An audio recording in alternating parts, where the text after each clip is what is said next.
What's cracking, guys? Welcome back to the channel, and today we are going to be doing another behind the build episode for the series, and that is of a car that weirdly I've never done before, and it's my own Mitsubishi Evo 8. So first off, we're just going to start with an overview of this car, and I'm going to give you a little walk around whilst I just talk about it. So this is a Evo 8 which has a 4G63T engine, which is a 2-litre 4-cylinder turbo engine, and stock these make around 276 brake horsepower. Now this is also in what they call a mauve purple or a medium purple, which is quite a rare colour. So this is a JDM import as well, so it's the GSR model. You then do have obviously the FQs and the MRs, which were a lot more common in the UK, but like I say, this was imported from Japan, so this is a rarer colour, one that you do get a lot more in Japan, but it's still quite rare compared to the other colours you do find in the Mitsubishi Evos. So I'm going to start with the visuals on the car. So the first things that we're going to have a look at are the extreme carbon splitter that I have on the car, which is quite common for a lot of Evo owners to go and get the extreme carbon parts. And then we do also have the extreme carbon side skirt extensions. The only thing that I'm missing now are the rear spats, and that is because my Evo actually has an Evo 9 bumper. So if I move around to this side a little bit more, you can see that it kind of has this black diffuser built in, whereas the stock Evo 8 bumpers essentially would have come from here and then just gone straight across. And I used to have one of those, but I decided to move over to the 9 bumper because I just think, the same as a lot of other Evo owners, it just gives the car such more of an aggressive look. And I'll turn the car around later so it's in better light and you can see. So yes, I am running an Evo 9 bumper, not an 8. Now some people do find this confusing because they think it is a 9, but one way you can tell that it is an 8 is because the front bumper has this, which essentially some people call a nose, and when you look at the front of an Evo 8, it will always have this section here, whereas a 7 and a 9 don't. They just have the emblem sat straight onto this mesh here without having this section. Okay, so let's talk about the wheels. So these are a stock fitment wheel, i.e. we've not had to do any rolling of the arches, there's no spacers or anything. And these are a ZR10 work wheel, and they are obviously in white, as you can see, and they are an 18 by an 8.5 with a 32 offset. And that means that we get clearance on the fronts, especially because of the brakes, and also the backs. And then if we look at fitment, you can see it's nearly flush. It's tucked a little bit, just a little bit in, obviously, because if we're driving it hard, we don't want to be going and hitting these, and I didn't want to have to do any sort of crazy rolling or anything. But if we look at that angle right there, it does look really, really good. And like I say, I got these in a white. Originally, I ordered them in a black. DPD actually lost 2 of them, so I took the white instead, and I think the car looks epic in the white, but there is plans potentially moving forward to change these over to either a different colour, or we might actually get a different wheel. Now if we look around the back again, there is another thing that I did change, and that is the rear lights. So these are slightly darker on that section around the lights themselves in terms of tinting, so that gave it a little bit of a different look. So it's a little bit different to the ones that came on the car from Japan. And then also we did add on this little, I think they call it I just call it like a shark fin vortex type splitter thing. So we added this on as well, just to kind of give it a bit more of an aggressive look. So before we talk about the performance mods, I want to just talk about the interior. So as you can see, the stock seat is not in here, so we have this Recaro seat, but this seat is going to be going soon because I have actually managed to find a stock Evo 8 seat, which is going to be identical to that, and we are going to be putting that in very soon because I put this seat in purely for when I've done some track days, and as you can see, I picked it up cheap. It was, you know, it's pretty ratty, so that's going to be going. And the other issue I find with this seat for long drives is, 1, it's not comfortable, but 2 is that if I actually get in the car,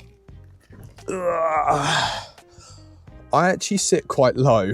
I'm not the tallest of guys, so it's not the best position for me, and I just find, like I say, for me to be in this position for a long time is not the most comfy. Now, other things interior wise is this gauge here, which is quite a cool piece because the guy doesn't make them anymore. And I actually found it on Etsy, and you can see if I move around, the vent is still half exposed. So we still get the heating element for the windows if we ever need it. But then this is obviously for my boost gauge. So that's quite cool. We have this gnarly steering wheel, which we actually picked up in Japan when I went over there just before the car arrived. We've also changed this scuttle here to all carbon when originally it is a blue, which is kind of similar to this blue that you can see here. And then the final kind of things we have in here as well are the rally arc gear knob, the double din, because it came with one from Japan, which was, shall we say, not in English, and obviously it wasn't going to be applicable for our roads. And then also we have a few signatures. So this one is from when we met Dustin Williams a couple of weeks ago, and we done a video on that on the channel. And then this one is actually from Ben Collins, the Stig, when the car was used as a backing car in a film, which is quite cool. Okay, so two other cool things that I really like on the car are just tucked down here. And the first one is this little switch here, and this will give me a little bit of overrun on the car so we can get some bangs out of the exhaust and a few pops if we want it, so we can just turn that on. But the second one that is really cool is this, which is the ETC card reader. And this essentially is where you put your ETC card when the car is in Japan for the toll roads.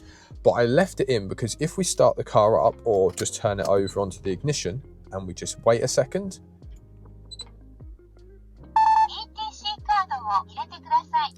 now I think that is really, really cool because I just think it tells a part of a story. The story of the car essentially is, you know, it's keeping that kind of, you know, the Japanese style about this car. And I could have easily ripped it out. And the amount of times that Gary has told me to take it out, Gary from AP Tuning, who looks after the car, he's like, take that bloody thing out. But I like to keep it in because I just think it goes with the story of this Evo and the fact that it came over from Japan. So we leave that in.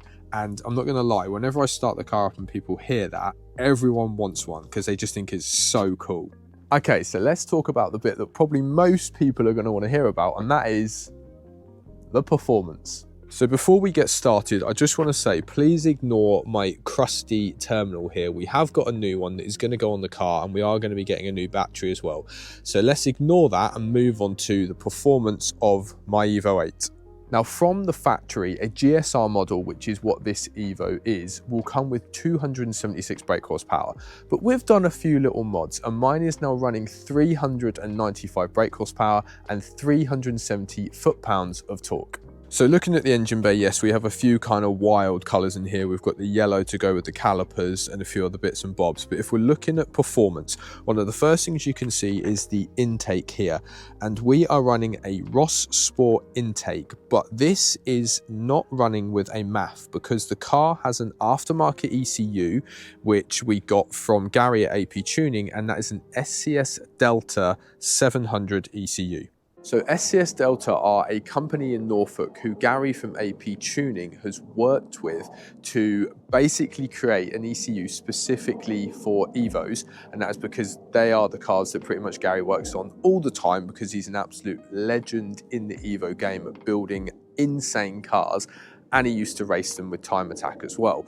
So he has created this ECU for Evos, and it's a lot cheaper than Motec, and it's because Gary doesn't work with Link as a brand. He basically either used to just work off the stock ECU or use Motec. So having the SCS Delta brand come on board gives you a bit more of a cost affordability ECU without going into like multiple thousands of pounds for a Motec. And obviously it gives you a little bit of a level up compared to mapping and tuning on the stock ECU. Now, because we're running that ECU, when it comes to the blow-off valve, which is a HKS one, which we are quite lucky to have because it actually came on the car, so I didn't have to buy it, it means we can run as a recirc or we can actually run it to atmosphere.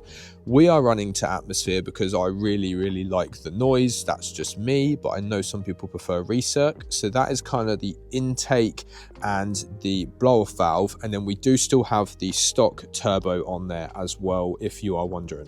So a few of the other goodies that help us to make that power, which you can't see, are the 264 Jun cams. There is a 3-port boost solenoid, a 255 Walbro fuel pump, and then also we have 1050 ID injectors. Now, the final thing up front that we have is the Pro Alloy intercooler, which is a collaboration of Pro Alloy and Ross Sport for Evos. And this intercooler is amazing because it's actually good for 600 brake horsepower. So if, or should I say when, we decide to do a build on the engine, we know the intercooler will not be a limiting factor. So the final thing is the exhaust system, and this car is running a 3-inch DCAT system from Russ Fellows. And if we go round the back, because I've turned the car round, you'll be able to see that rear bumper a bit better, which I said about earlier. Just look how aggressive that actually looks. And then 2, there is our exhaust system. So like I say, that is a Russ Fellows 3-inch DCAT system, and this is how it sounds.